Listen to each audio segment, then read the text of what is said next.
Donald Trump has slapped the UK and the rest of the world with a 25% tariff on all imported cars to America.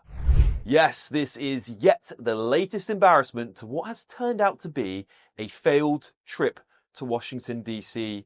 from our Prime Minister, Keir Starmer. But like or loathe Donald Trump, there's so much we can learn from him. I'm Alex Armstrong, and this is GBN Originals. Well, here we are again. Britain on its knees. And what's the plan? Don't worry. America will defend us. That's the message, isn't it? Donald Trump's back slapping 25% tariffs on cars from anywhere that's not flying the stars and stripes. And we're just shrugging. Keir Starmer's out there begging bowl in hand, hoping Uncle Sam won't notice we've got nothing left to give. There's nothing in the bowl. Not even 100 years ago, we were the most powerful country in the world, ruling the seas, the largest empire the world had ever seen. What about now? Well, we've sold our defense to America, globalized our economy into a spineless mess, and waved goodbye to our sovereignty. Even the little military island Chagos is being given away without a shot fired or penny given in return. That is a national embarrassment. And we've only got ourselves to blame, frankly. Well, let's start with defence. Just cast your minds back to the Falkland Islands War in 1982. Argentina invades. And guess who's on the phone? Ronald Reagan, the American president at the time. Yes, he calls Margaret Thatcher, pleading with her to back off, to not repel the Argentinian invaders. But Maggie, well, she didn't flinch, did she? She said no. She sent in the task force and took our islands back. That's British grit, British resolve. Would we have the same oomph, the sheer backbone to do that today, do you think? Not a chance, in my opinion. And now, our military's a shadow tethered to Washington. American bases dot our land like we're some sort of American outpost nation. And the reality is that we are just a junior partner dancing to their tune.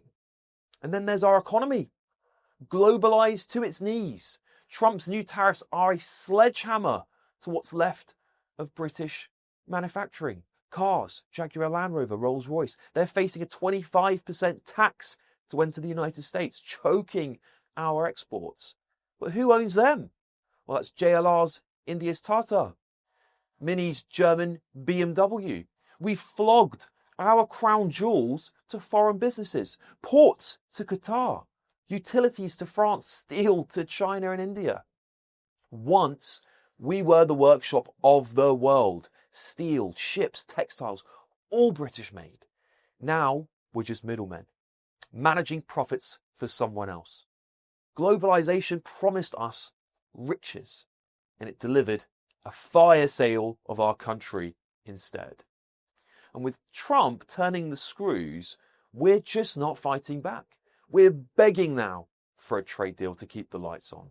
Starmer's out there bowl in hand, pleading with any nation who will give us a few measly million in exchange for selling off more parts of our once great nation. That's not power, is it? That is pure desperation.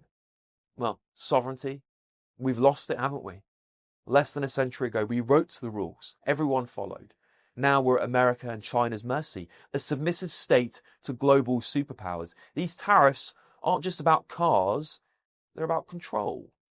Trump's saying, America first. And we're scrambling, frankly, to say, Britain second, please. We can't set our own course anymore. And while Brexit freed us from Brussels, we've squandered any chance at a revival of British power by keeping the same status quo since. And our Prime Minister, well, he's not pushing back, is he? He can't. He's not showing the Thatcher resolve. He's grovelling, begging for crumbs while Trump builds walls around his economy. We used to rule a quarter of the globe. Now we can't even rule our own backyard. But love or loathe Trump, there are lessons the UK must learn from him. Until we realise that our sovereignty is what grants us the ultimate power to stand up to other nations, we will forever be fighting foreign wars. Our businesses, utilities and housing will all be owned by those who care very little for our country and our people. It's taken Donald Trump for British politicians to finally wake up and say, we don't like this. And that's despite the fact our country's been exploited by America, China, and many others, the EU included, for decades now. 100 years ago, we were untouchable. We were the nation. We didn't beg, we led. And Thatcher proved that in 1982. She didn't bow to America, she stood tall. Now we're just a shadow clinging to their coattails, hoping for a bone. Defence handed over, economy sold off, sovereignty gone. And Starmer's the perfect symbol of that. Weak, apologetic, a man who'd rather kneel than fight. And Trump's tariffs are a wake-up call, aren't they? But we just don't seem to answer that call. We'll just say, don't worry. We need America to defend us. We need America to keep our economy going and fade away. It's not decline. Let's say what it is. It's surrender. And we deserve better. We deserve Britain back. Of course, a nation cannot power itself is a nation that cannot defend itself. Decades of reliance on foreign oil, gas, and even renewable infrastructure built by hostile states have left Britain vulnerable. We're importing solar panels made with coal from China, for goodness sake. We once led the world in coal, nuclear, and North Sea oil production. Now we import energy at extortionate prices while shutting down our own capabilities. America's energy boom under Trump proved that self-sufficiency fuels not just the economy, but sovereignty itself. If Britain wants to reclaim its strength, it must prioritise domestic energy production. We open closed industries and invest in cutting-edge nuclear and alternative fuels. Without energy security, all this talk of economic revival and national resilience is utterly meaningless.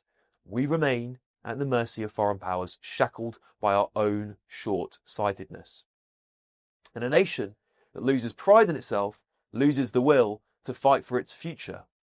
For decades, Britain has been taught to feel ashamed of its past, apologetic for its successes, and hesitant to assert itself on the world stage. Meanwhile, rising powers like China and India embrace their national identity with unwavering confidence. Look at America under Trump. Whatever you think of him, he has reignited a sense of patriotism that's translated into economic and political strength, unlike anything seen for decades.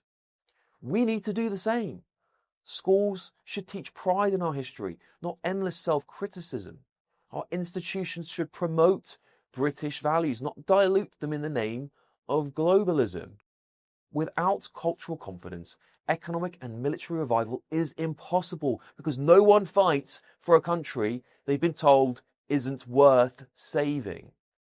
We should copy Trump's agenda, bring back industry, slap tariffs on unfair trade deals, invest in our defence, slash public waste, cut taxes and restore national pride in our nation. This is the only way back to greatness, and it requires radical political leadership to do it. Thank you for watching. Please don't forget to subscribe to the GB News YouTube channel for more.